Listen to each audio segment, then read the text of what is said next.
What about routine in all of this? Is there value in having a strong routine? Because then when the winds blow, at least I'm anchored by something. Yeah, I try to avoid that word because I think it conjures up a lot of beliefs for people. I think I'd like to say if you can set aside a certain amount of time for yourself, just for yourself, to be alone with yourself. And for me, my routine is to have 2 hours in the morning. That's just my time. Like, that's my time where I'm going to get my brain and body right. It's a time where I'm going to think about the things I have to do in the day and how I'm going to be in my day. I get that all clear, and then I do my meditation. And my meditation is really for me to overcome myself and change and then create. And I don't care if you do it in the morning or in the evening. I'm a morning person. I've always been a morning person. I have friends that are artists and musicians, and even my kids. They're just more evening people. They're creative, so they like the evening. It doesn't matter to me. I just pick a time in your day where you can think about who you want to be and who you no longer want to be, and think about what you're going to change, and always make a little room for the unknown, which is the fun part, and get creative. Yeah. And so that's one of the things I'm proud of in our community. I'm really proud of the fact that people do the work. Like, everybody does the work. It's not like I have to make them do it. And when I ask them, why do you do it every day? Aside from the majority of saying that makes me feel better, they typically say, I don't want the magic to end. Like, there's too many good things going on in my life. Like, I want to keep doing this. It's working for me. So it's kind of not like I have to. It's a want to. You talked earlier on about brain-heart coherence. It's a term that I've not heard before. I didn't know that there was a connection between my brain and my heart. Oh, there's a definite connection between your brain and heart. Yeah. So we were so fascinated. This was February of 2020. I'll never forget it. We started when we were doing our electroencephalograms, our brain studies.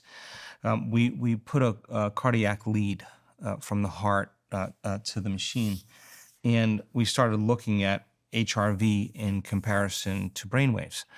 And coherence is rhythm, right? So when waves are kind of moving in rhythm like this, you can see that on the brain scan, right? They're very orderly. They're they're rhythmic like that.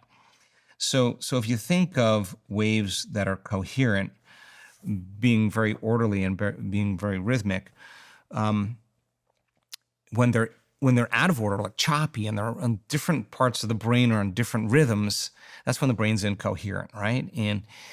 And so when we started looking at training people how to broaden their awareness to sense space, when you're sensing space, the act of sensing and feeling causes you to stop analyzing and thinking. And if you're not analyzing and thinking, you start suppressing neocortical activity. Your brainwaves start to slow down. In beta, you're aware that you're a body local in space and time. That's low-level beta. Like we're talking right now, we're in low-level beta.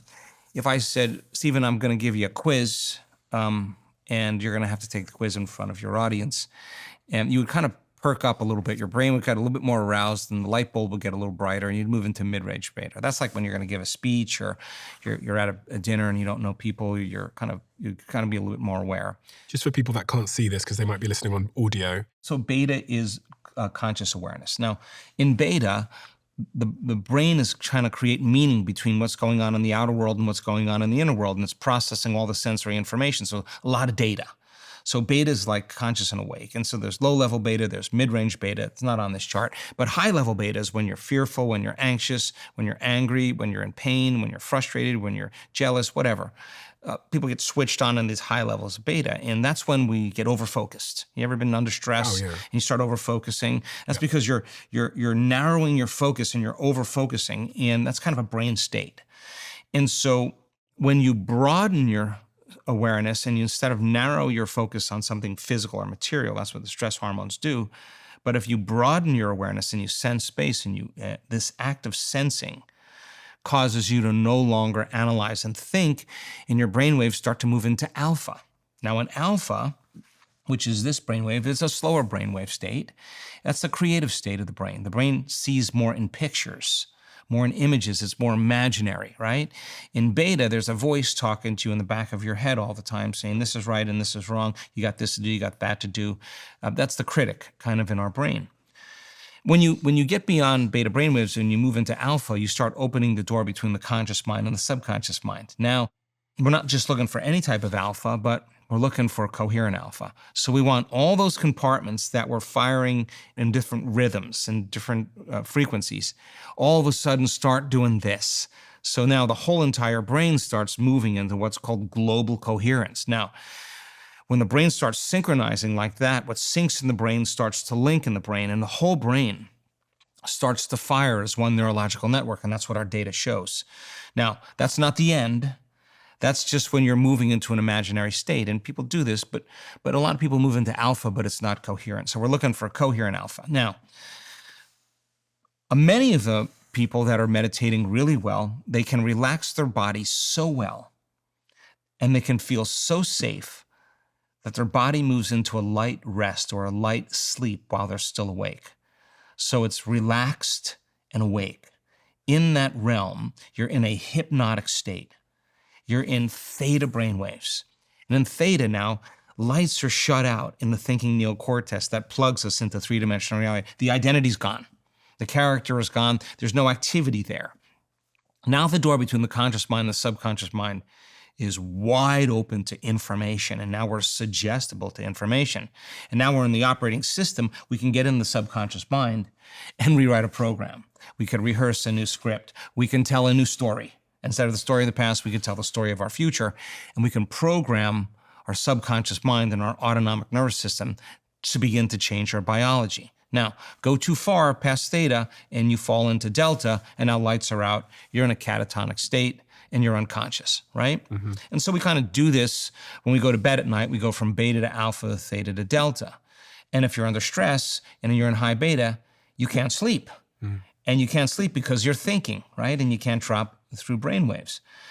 When you wake up in the morning, you go from delta to theta to alpha to beta, right? So there's two times that the door between the conscious mind and the subconscious mind opens up. Okay, what does this have to do with brain and heart coherence? Well, in theta, when a person is in that state where their attention is on their heart and energy is in their heart, it's natural for the heart to tell the brain to get creative.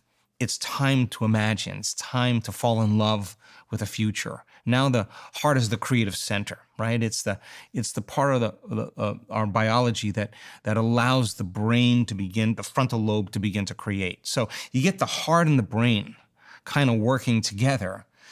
The more relaxed you get in your heart, the more awake you get in the brain, something beautiful happens in the brain. If the person can sustain this and they're in that theta state, theta becomes the carrier wave.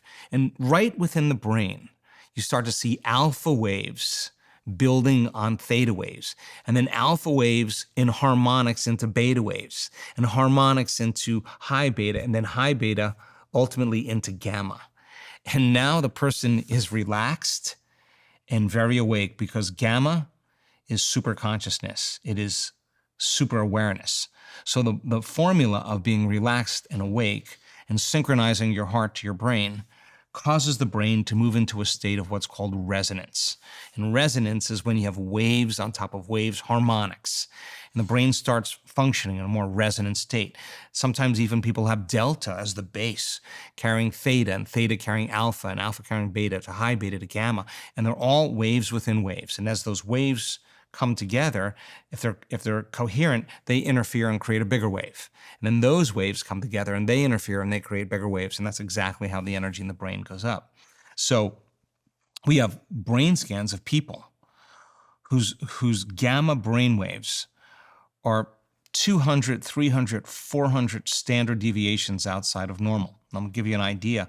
3 standard deviations outside of normal is 2% of the population. So they're processing an enormous amount of energy in their brain. And it feels really good, really good. So we practice a lot synchronizing the heart to the brain. If you do like MDMA or something, does that put you into some of these brainwaves? I'm wondering if any psychedelics are inducing of these states. We're going to do a comparative study actually this year with psychedelics and meditation. I can answer that question more definitively. What we do know from fMRI studies with psilocybin is that the default mode network in the brain, the one I was talking about earlier, that's always the brain's predictor, that shuts off with psilocybin, and that's exactly what we see in our advanced meditators and our fMRIs. That those people that are having a mystical experience right in the MRI looks like they're taking psilocybin. The same exact brain circuits are turned off. On this theta wave, you were talking about how that's really where a lot of the reprogramming can happen.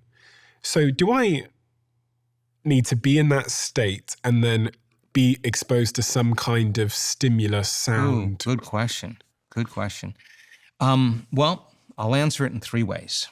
First way is when you're conscious in your subconscious mind and you're trained to imagine whatever it is that you want, you're going to begin to signal your autonomic nervous system to start manufacturing chemicals equal to your intention. In other words, the intention of whatever you're thinking about acts as information that begins to change your biology. So theta is a great way to open up the door. We also use theta when we want to program people, because it's a hypnotic state, to a mystical experience. And if they're in that state, remember, when you're suggestible, you accept, believe, and surrender to information as if it's the truth without analyzing it. And that's what programs people's biology, right? So you can program somebody into believing they need a drug, and you can program somebody into believing in just about anything, but you could also program them for a mystical experience, and that's what we do. Now, so we can do that by giving them information when they're in that hypnotic state. They're very suggestible, but we're only going to do it in a way that's going to be beneficial to them. And then the third way is something that we really discovered that we weren't expecting. Let's see how I can say this and make it simple. There's particle and wave. There's matter and energy. And so if all of your attention is on this 3-dimensional world, you're unaware of energy. So have a person close their eyes and take their attention off of everything physical, everything material, everything known, and go from a narrow focus to a broadened focus. And as they sense the space, they're actually putting their attention on that invisible field of energy that exists beyond our senses, the quantum field, right? And that field is carrying an enormous amount of information. So when a person moves into theta, and I ask them to open their awareness, if they're in a certain range of theta, we can just about predict 100% of the time that that person is going to connect to information. Now, not information coming from their senses, like a hypnotist could put you in a trance in theta and give you suggestions and it could program you. But you're still in the same state, that hypnotic state, but your eyes are closed. There's music playing in the background. You're not eating, you're not tasting, you're not smelling, you're not feeling with your body, but you're still suggestible to information. There's only one other place you can find information, and that's frequency. And frequency carries information. So when a person starts to connect to energy, to frequency, and the thinking neocortex is dialed down, the moment they connect to that energy and frequency, the brain goes into these very, very high states of gamma brainwave patterns. They're connecting to a greater level of energy, a greater level of order, and the arousal that's felt when they have this connection, which is normally typically fear or anger or pain, the arousal is ecstasy. The arousal is bliss. They say, I don't have the words to describe the feeling that I just had, right? So they're dipping closer to source. They're dipping closer to a greater energy and frequency, and it's being reflected in their biology. When we see people move into these elegant states of high gamma, it's primarily in their autonomic nervous system. It's very fast and it's very coherent. Now, if stress is autonomic dysregulation, and they're functioning in a very, very high energetic state in their autonomic nervous system, coherent gamma brainwaves, then there's an enormous amount of autonomic regulation. And the autonomic nervous system controls and coordinates all other systems. Now watch out, because now the tuning fork is sending information to every cell and tissue and organ in the body. And when people move into these states, many times when they come back, they get a biological upgrade. Somehow energy starts to inform matter, and the whole body is lifted by light, lifted by frequency. When we draw the blood from people who have these kind of moments, we look for information in the blood.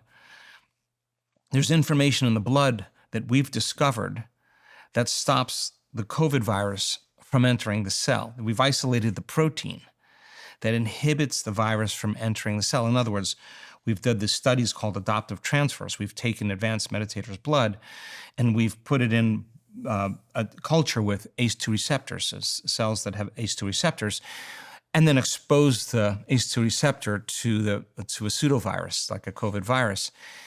And in advanced meditators, we noticed that the virus couldn't enter the cell. It was stuck to the outside of the cell, and we isolated a protein in the advanced meditator's blood that inhibits the virus from entering the cell. Those people that have those transcendental moments, as I said, 84% of them have information in their blood that causes the mitochondrial function and glycolytic function in cancer cells to shut off. There's information in the blood for neurogenesis, for the microbiome, completely changed at the end of 7 days, completely different microbiome, without changing their diet at all. They're still eating the same food, but they're not the same person, right? There's some kind of change that creates a lot of probiotic microbes. I remember reading a study of Wim Hof, the Iceman, where they injected him with a virus. And I think they injected other people with the virus. And through his breath work and meditations and whatever else he did, the virus didn't infect him, but it infected the other people. And then I think in the study, he trained other people to be able to reject the virus as well. And all of this kind of sounds a little bit woo-woo to the average person. Because to think that you can do something to prevent a virus infecting you, I mean, it blows the doors open to like personal responsibility and yes, of course, which is troubling for people, I think. Yeah. Well, we published the paper. It got published in a scientific journal. People can see it online. Well, if you keep practicing being greater than your environment, you'll be greater than your environment.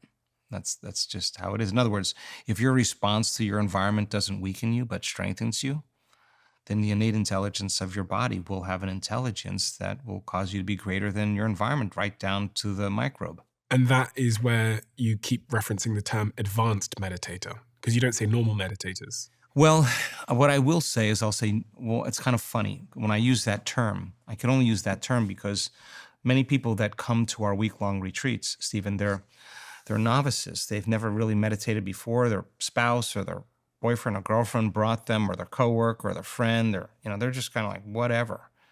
I don't really know what I'm getting myself into. The novice meditator who just kind of practices a little bit, that goes through the immersive experience, at the end of 7 days, their brains look like advanced meditators. At the end of 7 days, their biology, their blood values look like they've been meditating for years. In other words, at the end of 7 days, those those meditators that were novice meditators that look like advanced meditators are upregulating thousands of genes in their biology to suggest that they're living in a whole new life, a whole new environment, and they're in a ballroom. And there's nothing very stimulating about a ballroom. So whatever they're doing inside of themselves, somehow is causing dramatic changes. Now, we looked at a group of people. We looked at their genotype, and genes make proteins. And your gene expression is different than mine, different than every single person. So everybody has their own unique genotype, which means they all make their own individual proteins. At the end of 7 days, when we looked at those meditators, at the end of 7 days, almost 80% of the population was making the same genes and the same proteins. They were signaling the same genes and making the same proteins. What does that mean? That means when people behave in the same way, there's an emergent consciousness that comes forth that's reflected in people's biology, the flock, the herd, the tribe. Everybody's evolving together biologically. If you love the Diary of a CEO brand and you watch this channel, please do me a huge favor. become part of the 15% of the viewers on this channel that have hit the subscribe button. It helps us tremendously, and the bigger the channel gets, the bigger the guests.